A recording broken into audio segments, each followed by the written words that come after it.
మహాతండ్రి కృపలో దేవుని నామానికే మహిమ కలగాలండి. ఆమేన్. ఎందుకంటే దేవదేవుడు అమృత రూపుడు, ప్రేమ స్వరూపుడు, బంగారు తండ్రి.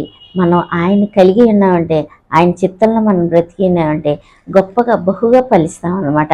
ఎందుకంటే మనం ఏ విధం చేతనే ఒకసారి ఒక పాదికైనా కానీ ఒక దెబ్బ తగిలిందనుకో, ఆ యొక్క తోటమాలి ఏం చేస్తాడు, ఆ యొక్క ఆ యొక్క తోటలో ఉన్నటువంటి ఆ పాదుల్ని ఎంతగానో సరిచేసి, ఎంతగానో మళ్ళా ఆ యొక్క నీటిని, ఆ యొక్క ఎండని, ఆ యొక్క విధానపు, ఆ యొక్క ప్రత్యేకపు విధానంగా ఆ యొక్క తీగల్ని భద్రపరిచి ఎంతగానో ఫలించులాగా ఎంతగానో భద్రపరుస్తూ ఉంటాడనమాట.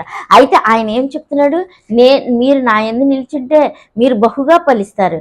అంటే బహుగా ఫలిస్తూ అంటే ఏంటి, ఆయన ప్రేమ యందు, ఆయన దయలు, ఆయన ఇష్టపడి, ఆయన కలిగి ఉంటే మనం బహుగా ఈ యొక్క కాపరి ఎంతగా మనల్ని ప్రేమించి నడిపిస్తూ ఎంతో సంరక్షిస్తానని, ఫలింప చేస్తానని చెప్పినటువంటి ఇటు జీవాధిపతిని మనం ఎంతగానో కోరుకోవాలండి.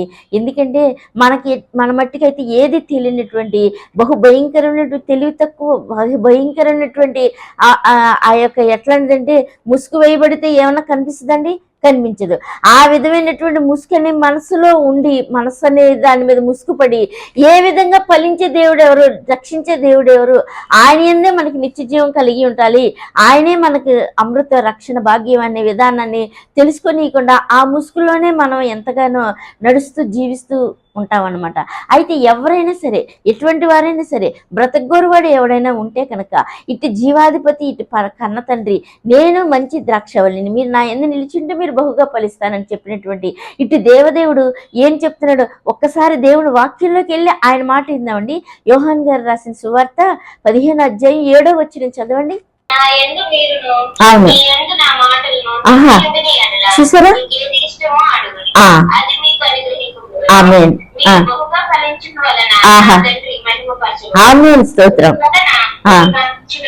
ఆమేన్. చూసారండి, దేవుడు ఎంత గొప్పగా, ఎంత తేటగా, ఎంతగా మనకి విశదీకరణలో ఆయన యొక్క తండ్రి యొక్క చిత్తం, సంతోషం, ఈయన బాగు చేసే పరమపురివాసుడి యొక్క నిత్య మార్గం, ఈయన చేతులతోనే స్వయంగా భద్రపరిచి రక్షించి ఆ యొక్క దేవుని యందు, ఆయన యందు నిలిచి ఉంటేనే ఆయన జీవమే అంటుకుని ఈ యొక్క తీగ బహుగా ఫలిస్తుంది. ఇది నా తండ్రికి ఇష్టమైనది. మీరు ఎవరైనా సరే నా యొద్దకు రావాలి, నా యొద్దకు వస్తే నేను బహుగా మిమ్మల్ని ప్రేమించి మీ యొక్కనాన్ని ఫలింపు, మంచి ద్రాక్ష తీగలుగా, నేను ద్రాక్షవల్లమైన రీతిగా మీరు నాలో నిలిచి ఫలింపు రీతిగా, నా తండ్రి సంతోషించే రీతిగా నేను మిమ్మల్ని బాగు చేస్తానని దేవుడు చెప్పాడంటే, ఆ యొక్క ద్రాక్షవల్లి గురించి, ఆ యొక్క ద్రాక్ష పండు గురించి మనకి ఎంతగానో తెలుసు. అది ఎంత బ్లడ్ని సర్క్యులేషన్ చేస్తుందండి. ఆ యొక్క మనకి ఈ మూసుకుపోయినటువంటి ఈ విధానపు మార్గాన్ని అంతటిని, ఈ చెడుని, ఈ యొక్క విధానపు ఆ యొక్క స్వస్థత లేని ఈ బ్రతుకుని, ఆ యొక్క దేవుని యొక్క భాగ్యాన్ని కనుగొనలేనటువంటి విధానాన్ని ఈ యొక్క ద్రాక్షరసం ఏం చేస్తుంది, ఈ యొక్క తీగగా ఆయన యందు నిల్చుంటే ఎంతగానో మనం ఆయనలో ఫలించి ఆయన కలిగి ఉంటాం అనమాట.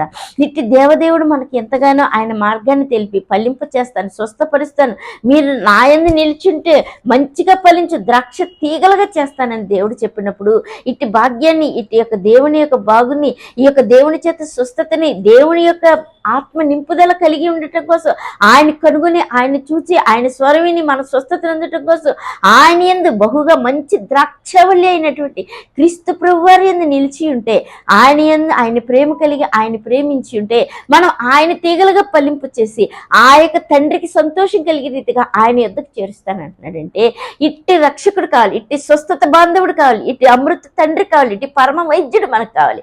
ఇట్టి దేవదేవుడు మనం కలిగి ఉంటే ఈ లోక జీవితంలో మన ఆత్మ స్వస్థతనుంది, మన ఆత్మ ఎంతగానో మేలు పొంది, మన ఆత్మ, మన యొక్క బ్లడ్ ఎంతగానో, ఆ యొక్క నికోదేము గారు అంటాడు, నేను మరలా నూతనంగా జన్మించాలంటే నా తల్లి గర్భంలోకి వెళ్ళాలా అని అడుగుతున్నాడు.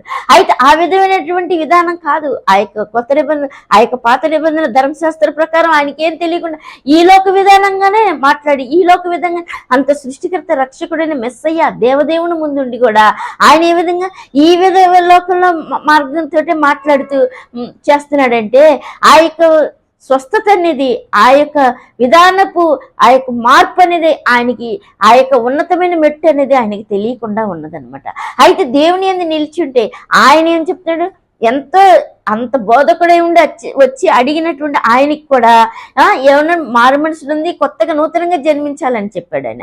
అయితే దేవదేవుడు మరలా ఇంకోసారి మనకి తన ప్రజలైన ఎవరైనా తనని ప్రేమించి తన ఎద్దుకు వచ్చిన వారిని ఏమంటున్నాడు ఆయన, నేను మంచి ద్రాక్షవల్లిని, మీరు నా ఎందు నిలిచి ఉంటే మీరు బహుగా ఫలిస్తారు అని ఎంత సూక్ష్మంగా, ఎంత అమృతంగా, ఎంత స్వస్థతగా మనకి చెప్తుంది. ఆ యొక్క బ్లడ్ సర్క్యులేషన్ మారితే చాలు, ఈ యొక్క విధానపు మార్గాన్ని ఆయనలో నిలిచి ఉంటేనే, అది మారితేనే ఆయన యొక్క జీవం మార్పు యొక్క జీవపు లోతు యొక్క జీవపు భాగ్యాన్ని మనం తెలుసుకుంటాం అనమాట.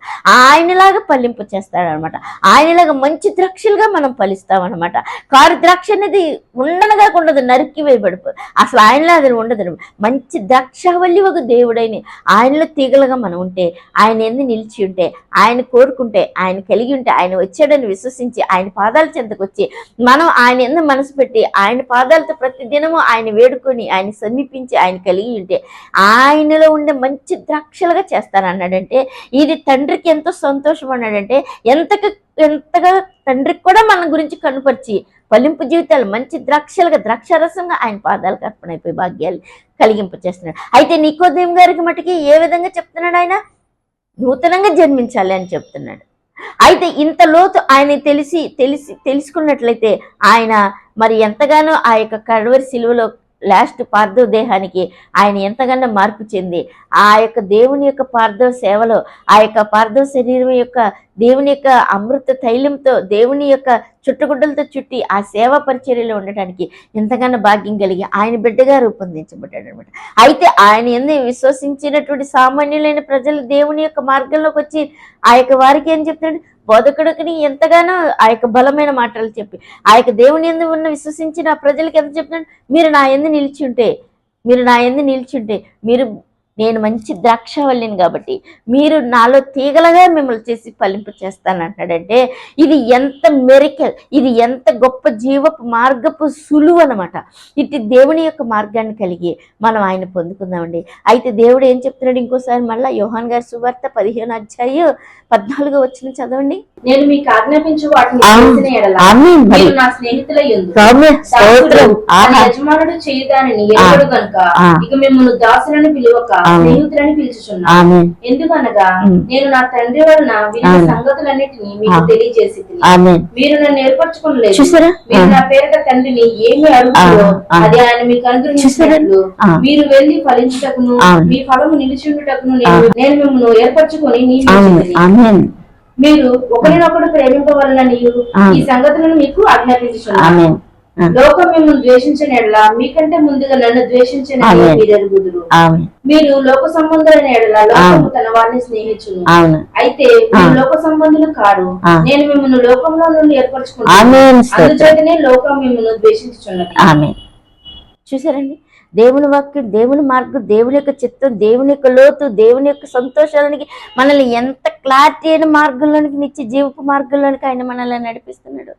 అయితే ఎవరంటే ఈ లోకం ఆయన తెలుసుకోలేదు కాబట్టి ఆయన ద్వేషిస్తుంది అనమాట.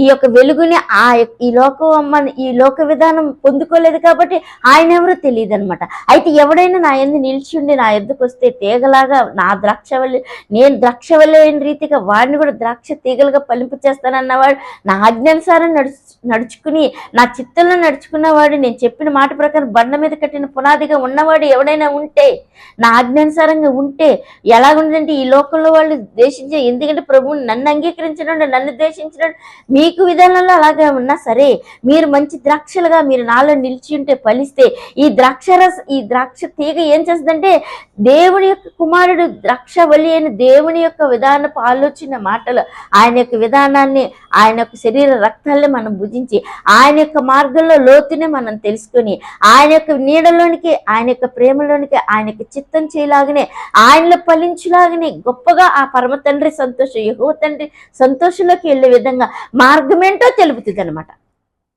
ఈ బ్లడ్ మారలేదనుకోండి మనకి ఏ విధంగానూ తెలియదు అనమాట. ఈ లోక విధానం ఎలా తెలుసుకోకుండా, ఈ లోకంలో ఆయన వెలుగొచ్చినా పట్టించుకోకుండా తెలుసుకోకుండా ఉన్నదో, మనం కూడా ఇంత సమీపంగా ఉన్నటువంటి క్రీస్తు ప్రభుని ఇంత సూక్ష్మంగా చెప్తున్నట్టు జీవపు మార్గాన్ని మనం కూడా తెలుసుకోకుండా, ఆయన లోతులోకి వెళ్లకుండా, ఆయన హత్తుకున్న, ఆయన ప్రేమించి ఆయన ఎందు నిలిచి ఉండకుండా ఉంటే మనకు కూడా తెలియకుండా ఉంటుంది అనమాట. అయితే అట్టి విధంగా మనకొద్దు. దేవుడు దొరుకు సమయాన్ని ఆయన అమృత భాగ్యాన్ని పొందుకొని ద్రాక్షావల్లివగు దేవుని కుమారుడకు తండ్రి క్రీస్తు ప్రభు వారి యొక్క మంచి ద్రాక్షవల్లివగు దేవునిలో మనం తీగలుగా ఫలించి ఆయన యందు నిలిస్తేనే యోగ్య మనసుతో ఉండాలి. ఎందుకంటే ఆయన కూడా ఎంతగానో శ్రమలు, ఆయన కానీ ఎంతగానో నిందలు, ఆయన ఎంతగానో ఆ యొక్క కల్వరి శిలువలో భారం మోసింది తండ్రి చిత్తాన్ని నెరవేర్చి జయవీరుడుగా పునరుద్ధానుడుగా దేవుని చేతికి ఆయన యొక్క ఆత్మను అప్పచెప్పి ఆ యొక్క పునరుద్ధాన దేవుడుగా లేచి మధ్యాకాశంలో దేవుని దగ్గరికి వెళ్ళాడంటే అంత శక్తి బలం కలిగినట్టు తండ్రి దేవుని కుమారుడే సాక్షాత్ ద్రాక్షవల్లి అయినటువంటి మంచి ద్రాక్షవల్లి అయినటువంటి అటువంటి దేవుని కుమారుడే ఆయనలో తీగలుగా ఫలింపు చేస్తున్నాడంటే మనకు కూడా ఆయన యొక్క పునరుద్ధరణ మహిమను, ఆయన యొక్క శక్తి బలమును మనం కూడా పొందుకుంటాం. ఎప్పుడు పొందుకుంటాం? ఆ యొక్క మంచి ద్రాక్షవల్లి అయిన తీగలో మనం నాటబడి ఆయన ప్రేమించి ఆయన చిత్తంలో నడుచుకుంటే, ఆయన కలిగి ఉంటే ఆయన స్నేహితులుగా కూడా చేస్తానన్నాడు. దాసులుగా కాదు, స్నేహితులు కూడా చేస్తాడు. ఎంత సమీపస్తులుగా, ఎంత ఆయనలో అంటుగట్టుకెళ్ళి ఫలింపు చేస్తానంటున్నాడంటే, ఆయన ఎలా తండ్రి దగ్గరికి వెళ్ళాడో మనల్ని కూడా దేవుని పాదాల చెంతకి ఈ ఆత్మ వెళ్ళిపోయేలాగున జీవింప చేస్తానంటున్నాడు. నూతన జన్మ ఏంటో, ఆయనకు నిత్య మార్గం ఏంటో ఆయన కలిగి ఉండి ఆయన పొందుకుని ఆయనతో కలిసి తండ్రిని సంతోషపెట్టేలాగా ఆయన పాదాల దగ్గరికి ఎలా వెళ్ళిపోతుందో ఈ యొక్క ఆత్మ దేవుణ్ణి పొందింప చేసి ఆయన చిత్తంలోకి వెళ్ళిపోయే మార్గాన్ని తెలియపరుస్తున్నాడంటే, ఇంత గొప్ప సువర్ణ భాగ్యాన్ని, ఇంత గొప్ప దేవుని యొక్క జీవవాక్యాన్ని, ఇంత గొప్ప క్రీస్తు ప్రభు వారి భాగ్యాన్ని మనం యోగ్య మనసుతో ఆయన మాటని ప్రేమతో ఆయన మాటని ఆ యొక్క అమృత ప్రేమ యొక్క దేవుని యొక్క వాత్సల్య ప్రేమను మనం పొందుకొని మనం కూడా ఆయన ప్రేమించి ఆయన యొద్దకెళ్ళి ఆయన యొద్ద నేర్చుకుని ఆయనలో నిలిచిండి ఆయనలో తీగవల్లే నాటబడి ఫలింప చేయాలంటే ఎంతో సమయం, ఎంతో భాగ్యం కావాలి. ఎంతో ఆ యొక్క మైండ్, ఆ యొక్క హృదయం ఎంతో ఇష్టంగా పడి యోగ్య మనసుతో ఆయన చేర్చుకుంటేనే ఆ యొక్క తీగలో ఉండి ఫలింప చేసి సంతోషించే కన్న తండ్రి యెహోవా తండ్రి దగ్గరికి తీసుకెళ్తాడు. ఆయన సంతోషంలో మనం కూడా పాలు పొందింప చేస్తానంటున్నాడంటే ఈ ఆత్మలకి ఎంత భాగ్యం ఇస్తున్నాడు అనమాట ఆయన. అట్టి జీవపు భాగ్యపు లోతును మనం కలిగి ఆ నిత్య దేవుని పొందుకొని ఆయన సత్య మార్గంలోకి వెళ్ళిపోయి ఆయన ప్రేమించి ఆయన హత్తుకుని ఆయనలో తీగలుగా నిలిచిండే బలము కలిగి, ఎట్లంటే ఈ లోకపు గాలి, ఈ లోకపు ఎన్నైనా వస్తాయి అనమాట ఆ తీగ మీదకి. ఎన్ని వచ్చినా సరే దేవుని యొక్క హస్తము, దేవుని యొక్క మంచి కాపరి యొక్క దేవుడి యొక్క హస్తం, దేవునిలో ఆ యొక్క మంచి ద్రాక్షవల్లి యొక్క దేవునిలో తీగ ఉన్నాం కాబట్టి అది ఏమవుదు అనమాట. బండ మీద కట్టిన పునాదిగా ఉంటాం కాబట్టి ఎన్ని వచ్చినా కానీ ఇదేం అవ్వదు అనమాట.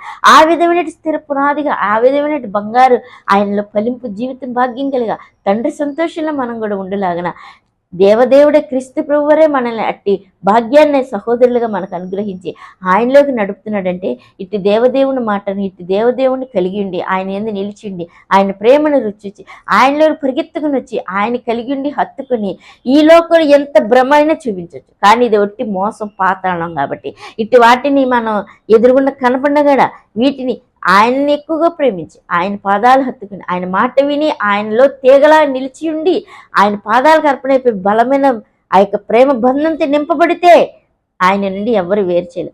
ఆయనలో నిలిచి ఉంటే గొప్పగా ఆయన స్నేహితులుగా ఆయన బిడ్డలుగా చేసుకుని తండ్రి సంతోషంలోకి తీసుకెళ్ళిపోతానన్న పునరుద్ధాన దేవుని యొక్క శక్తి బలాన్ని కూడా మనం పొందుకొని ఆయన కలిగి ఉండి ఆయన నిత్య జీవంలోనికి, ఆయన దయగల మాటల్లోనికి, ఆయన తేలికైన ఆయన కాడి కింద విధేయులమే ఆయన మాట విని ఆయనలో నిలిచి ఉండి ఆయన పాదాలకు అర్పణ అయిపోదామండి. ఆమె.